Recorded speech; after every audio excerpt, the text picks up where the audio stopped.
Appeals of Tennessee is now in session. God save the United States of America, the state of Tennessee, and this honorable court. Good morning. Before we call the case, was to cover a couple things with the lawyers. Technology has been working very well, and we haven't really had any problems. But if something does arise on, wherever it arises, we'll take a pause and we'll work through it and get it resolved and then proceed. Mr. Hibner and the IT people from the AOL have done a masterful job in getting this system, so it's working very, very well. Call the first case, Mr. Hibner. Laura Cowan Coffey versus David L. Coffey. We'll hear from the appellant. Thank you. May it please the court, Your Honors, I'd like to reserve 3 minutes for rebuttal. That'll be fine. All right, thank you. This appeal, Your Honors, is about the respect for binding precedent with respect to exceptions to the statute of limitations, the tort of conversion, and the presumption of undue influence. Those are the three issues that I'm going to address in my argument today in that order. In essence, this case is about a claim of the appellee that my client, Mr. David Coffey, paid too low a price for a company that he bought, the stock he bought in a company in 1996.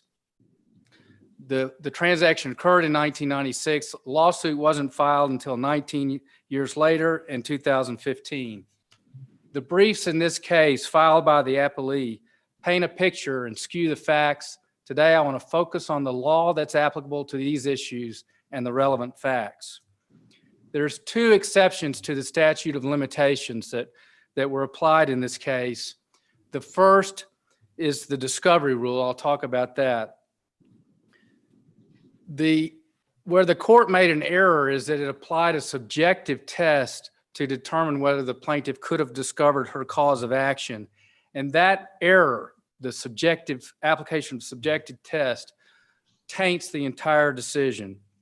Relying on Ms. Coffey's, the appellee's, lack of sophistication in business and financial matters, the court held that the statute of limitations was told, the 3-year statute of limitations was told for 19 years until her son grew up, went to college, got an MBA, and was able to review the Mercer appraisal and the Dear John letter that had been in her possession continuously since the transaction occurred in 1996. If you read the appellee's brief, they argue that the statute wouldn't run because she couldn't understand the documents. But the binding precedent in Tennessee that's been established by the Red Wing versus Catholic Bishop case and the Vance versus Shoulder case, which is a case very factually similar to ours in the Tennessee Supreme Court, and this court's decisions in the Monroe versus First Colony, Fulmer versus Follis, and most recently the 2019 Daffron case, as well as a number of federal court cases we cited applying Tennessee law. The test is an objective one. What an ordinary person with reasonable intelligence would have discovered had they exercised due care and reasonable diligence. And the case of Daffron, this court's decision in Daffron and Monroe made clear that if it was a subjective test, the plaintiffs could effectively unilaterally decide when the statute would run, and every case would eventually end up in the Court of Appeals. Appellee says in response to this, but Ms. Coffey didn't know she had a cause of action. The cases make clear that mere ignorance of a claim doesn't toll the statute of limitations. The Vance versus Shoulder case is a case directly on point, as is the Monroe versus First Colony and the Smith-Hilliard case that we cited. The statute can run before the plaintiff has actual knowledge of her claim if she has knowledge of all the facts, if she has knowledge of the crucial facts she relies upon to support her claim were known or available to her at the time she and put her on reasonable inquiry. Counsel, let me ask you a question. Yes, sir. Am I incorrect? I mean, didn't the trial court find that your client and your client's agents concealed and or engaged in fraudulent concealment? Yes, Your Honor, and I'm gonna get to, because there's two elements. There's the discovery rule, and then there's the fraudulent concealment. So on the discovery rule, our point is it's very clear that all the facts upon which she relied on to file her claim in 2015 were known or readily available to her from 1996 and continuously thereafter. What facts did the trial court find were fraudulently concealed then? Well, that's a good question, Your Honor, because the court never addressed any facts that were fraudulently concealed. The court found that the appraisal of this company was a fair appraisal, that it was a credible appraisal. The only thing the court found was that our client should have caused the company to make a distribution of what the court called excess cash before the transaction took place. But there's no evidence that that was a fraud. There's no evidence that that information was concealed. So on the two exceptions to the statute of limitations, you've got the discovery rule, and clearly the facts were known to her. We have established that the Dear John letter that they rely on was provided to her in 1995. The Mercer appraisal was provided to her before the transaction occurred, and it was reviewed by her and her financial advisors, and the court appointed ad litems.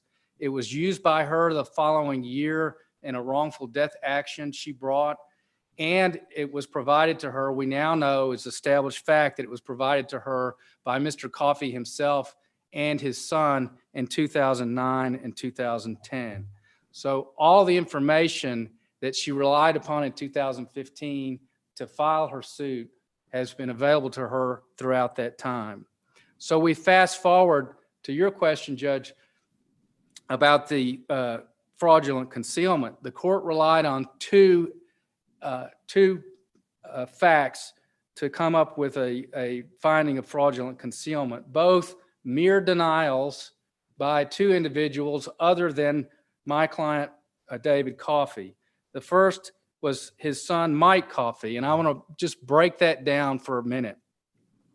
In 2009, by this time, the statute's run by 1999 because she had all the information to discover her claim.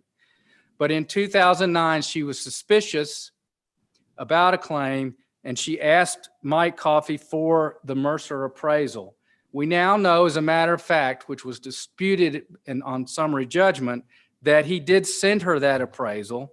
We also know that in the spring of 2010, she asked Mr. Coffey himself for a copy of the appraisal. We know for a fact that she got the appraisal from him, and that he offered to sit down with her and her financial advisor to talk about any concerns she had about the transaction and the appraisal. That was in 2010. What you have is the opposite of concealment. You have full disclosure at that point in time. The court there's no analysis in the court's opinion defining that this statement by Mike Coffey, a statement that his father did nothing wrong, there's no analysis of any of the elements of fraudulent concealment. So there's no proof that he concealed any material fact, no proof that he had an intent to conceal any information, or that there were any facts that she didn't have already that she couldn't discover on her own. It's also clear that she didn't rely on this denial, because after she was provided the appraisal and spoke to Mike and David Coffey is when she went to meet with the lawyer, Matt Sweeney. And so this first one, Mike Coffey, it's clear there's no fraudulent concealment.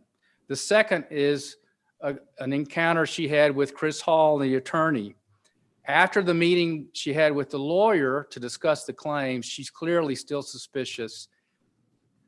Asked Chris Hall for information, none of it related to the appraisal, the fair value, and he again denies that Mr. Coffey did anything wrong. So it's those two mere denials.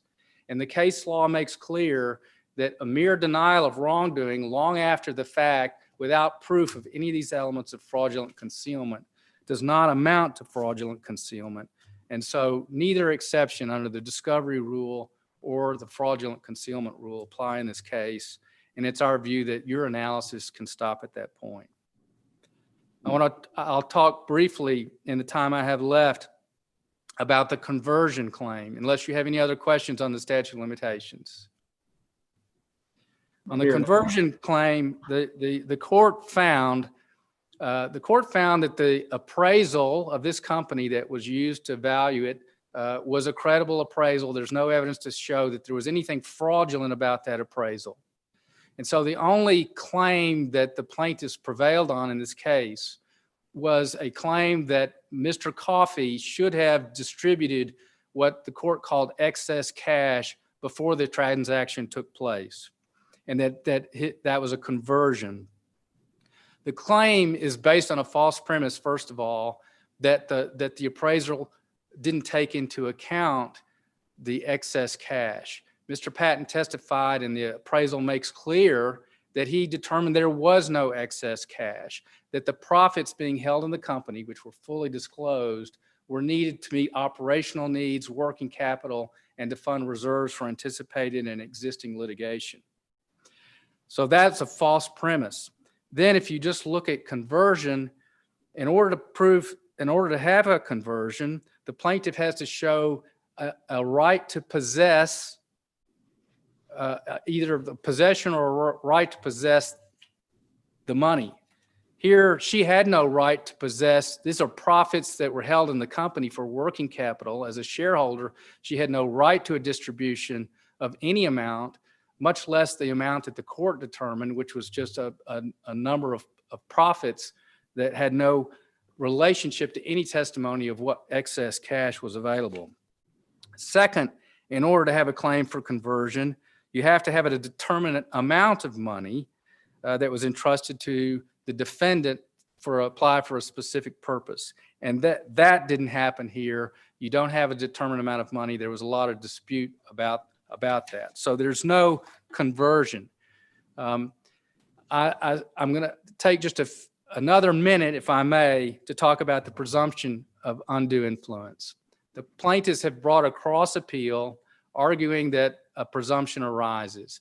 It's their burden of proof to show that there were special circumstances to show that Ms. Coffey was unable to exercise her free will when she entered into this transaction. There's no evidence of that, and the evidence is all to the contrary. She had a financial advisor, there were ad litem appointed, the court approved this transaction, and it was a mutual transaction, mutual benefit where you had exchange of money for value. So this is nothing like any of the cases that give rise to an undue presumption cited by the appellees. Counsel, you've used your time. You have your time for rebuttal. Thank you. We'll hear from the appellee. May it please the court. My name is Chris Kane from the Knoxville Bar. Along with David Black and Tom Scott, I represent the appellee and cross appellant Laura Cowan Coffey. I'd like to first address the statute of limitations argument that Mr. Davidson started with.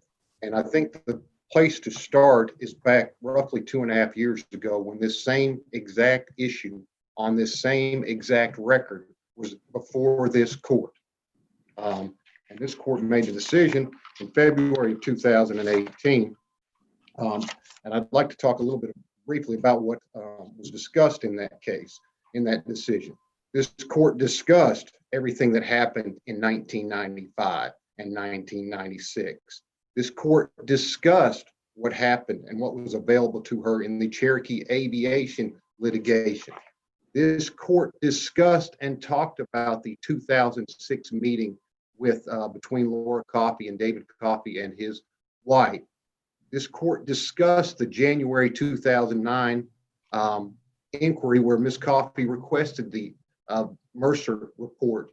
It also discussed the March 2010 communications between Ms. Coffey, David Coffey, and Michael Coffey. The court also discussed and specifically noted that on March 31st of 2010, Laura called Michael to ask if David did anything illegal or improper. Michael affirmatively represented to Laura that nothing illegal or improper had been done. This court at that time also discussed the meeting that she had with Attorney Sweeney and recited that Attorney Sweeney merely confirmed that David had paid for SSN what the valuation said it was worth. He told her she should gather more information, but stated that he had not agreed to represent her and he had not provided her with any legal advice. The court also at that time discussed the 2010 interactions that she had with Mr. Hall, where she repeatedly, following Mr. Sweeney's advice, requested information. And what the court found or discussed was that Mr. Hall, again, affirmatively represented to Laura that David administered the estate in a fair and reasonable manner in accordance with the Tennessee laws governing fiduciaries. And an interesting thing, the court noted at that time that this Mercer valuation, which supposedly puts her on notice that she's been wrong and that David Coffey did something wrong, which was required, this court noted that that valuation was ultimately reviewed over the years by several professionals and the court, and no one reported any misconduct based on that report. So if it's gone through a number of folks and a number of professionals, including the court, and nobody has reported any misconduct, there is nothing to suggest that they would put her on notice that there was misconduct.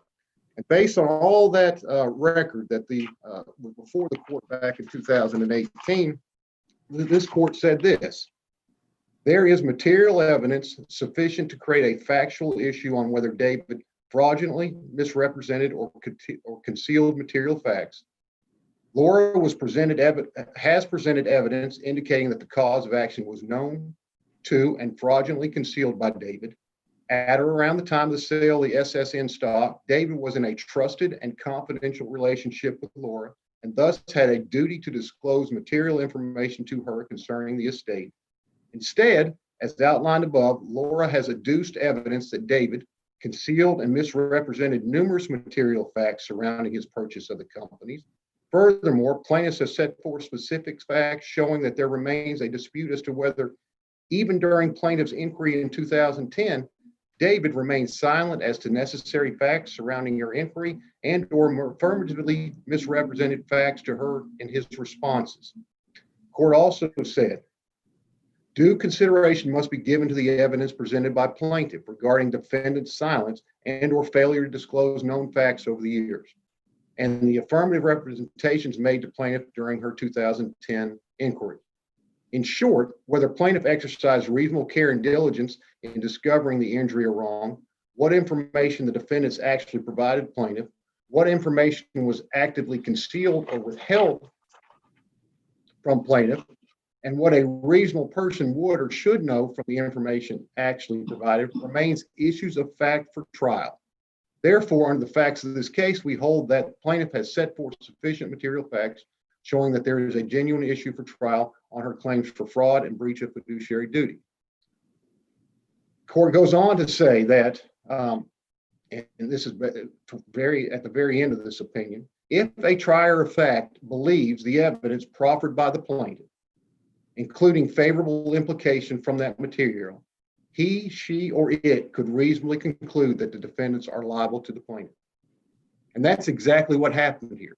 The trier of fact did believe that evidence and make some favorable implications from that. They are stuck with that. In his memorandum of opinion, Judge Davies recounted that he heard from 14 live witnesses. He heard from 3 witnesses by depositions, viewed 121 exhibits, put together a memorandum in order that has 12 plus pages of findings of fact. There's also findings of fact interspersed in there with the conclusions of law. And remember that his findings of fact are reviewed de novo with a presumption of correctness unless the preponderance of the evidence is otherwise. And where credibility and weight of testimony is at issue, considerable deference must be afforded the trial court, who had the opportunity to observe the witness's demeanor and hear in-court testimony. And and an assessment of credibility will not be overturned absent clear and convincing evidence to the contrary. And I don't have, I'm going through these finding facts. I'm just going to mention a few of them. The finding of fact included, by all accounts, SSN was doing well in the niche created by Stephen. David Coffey served as executor of his son's estate from July 18th, 1995 through January 23rd, 1998, when the estate was closed without a formal accounting. At no time did David cease to serve as executor, except during the transaction regarding the sale of SSN. The will also provided that First Tennessee Bank would be the successor executor as trustee if needed. Talking about the Dear Laura letter, he said that it was not a testamentary document. However, it did provide Stephen's thoughts on what should happen with regard to his estate. Before making any contacts, David immersed himself into the management and operation of SSN. In discussing this deal with Pierce that Mr. Coffey had early on, shortly after Stephen's death, court expressly found that an additional term of that payment of that sale was the excess cash. Pierce proposed $50,000. David did not discuss this proposal with Laura. However, he did have discussions with Maggart.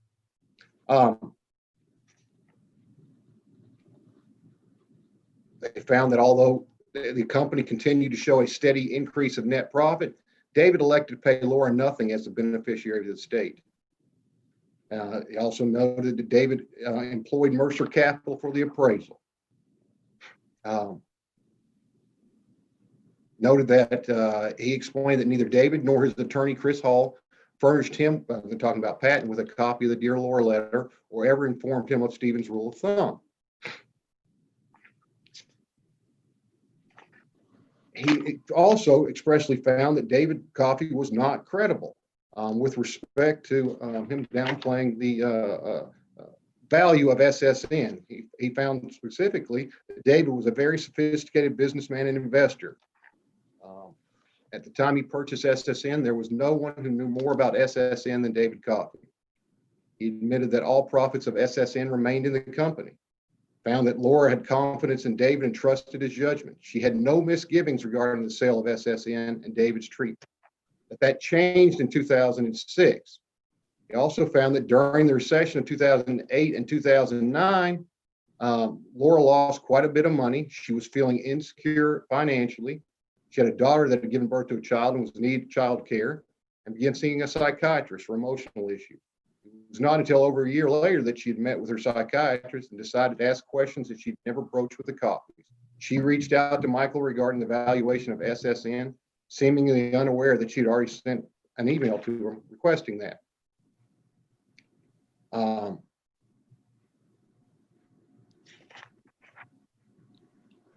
He found that Attorney Sweeney saw her for 20 minutes and confirmed that Laura was upset because there was no lawsuit.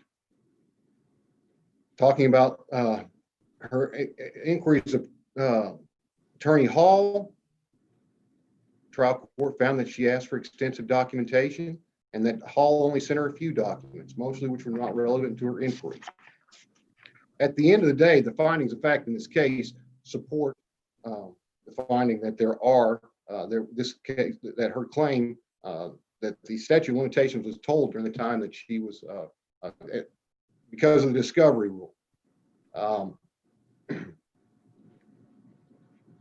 There are the opinion is replete with that, and that is exactly what the court said when it sent the case back down to the trial court. Is you as a trial court need to determine the facts based on you need to make conclusions and findings of facts based on these issues, and that there are material issues of fact. Court found in our favor on those issues, and there's the records replete with those findings. And quite frankly, I don't. Given what the court said 2 years ago on the same set of facts and the same record, it would be hard to say to overturn that, given the deference that this court should give to the trial court's factual findings. I would like to turn now to the excess cash issue quickly. Proof in the record shows that, and this is David Coffey's own words, that the after-tax profit belonged to the estate and Laura, that money was in the court, that money was in the corporation for her, that the profit was her money, and you don't sell cash, you sell the company. Those are David Coffey's own words.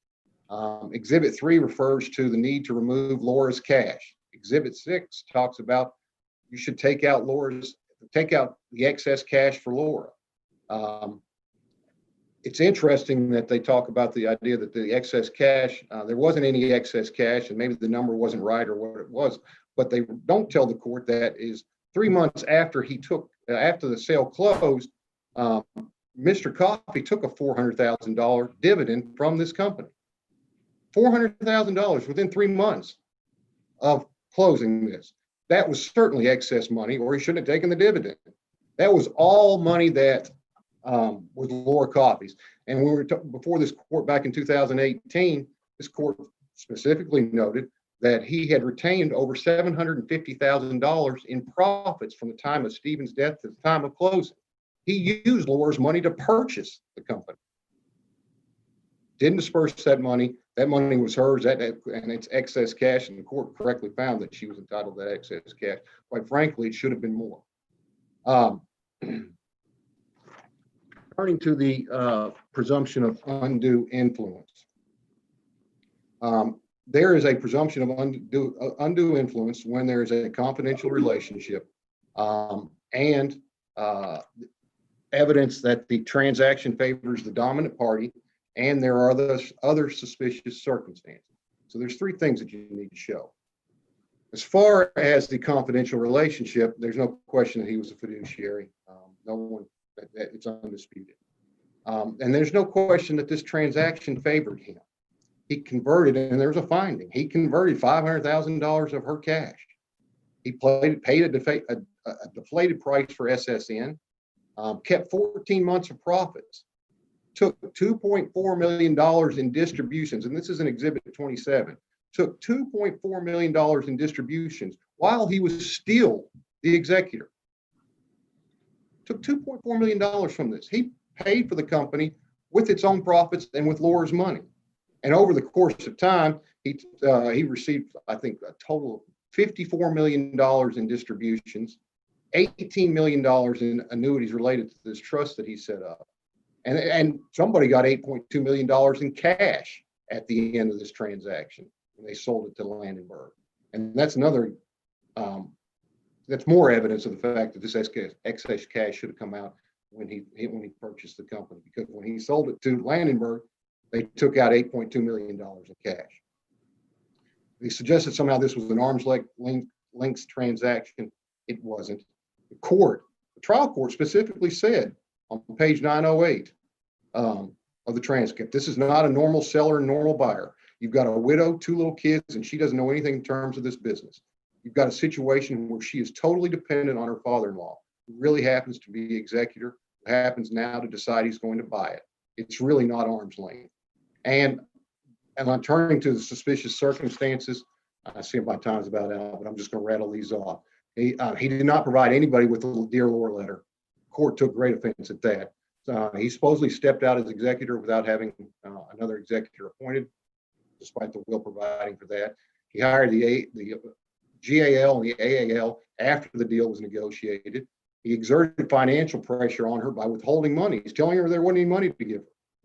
He sealed the file. He stopped trying to sell the company in December. He shut her out of the business. He secreted the files. Told her he could take care of everything and no need to come to court.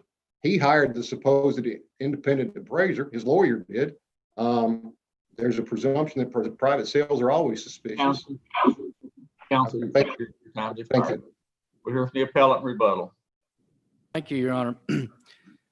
In this court, in Coffey 1, we call it Coffey 1, the issue was on a motion for summary judgment. The facts hadn't been determined yet.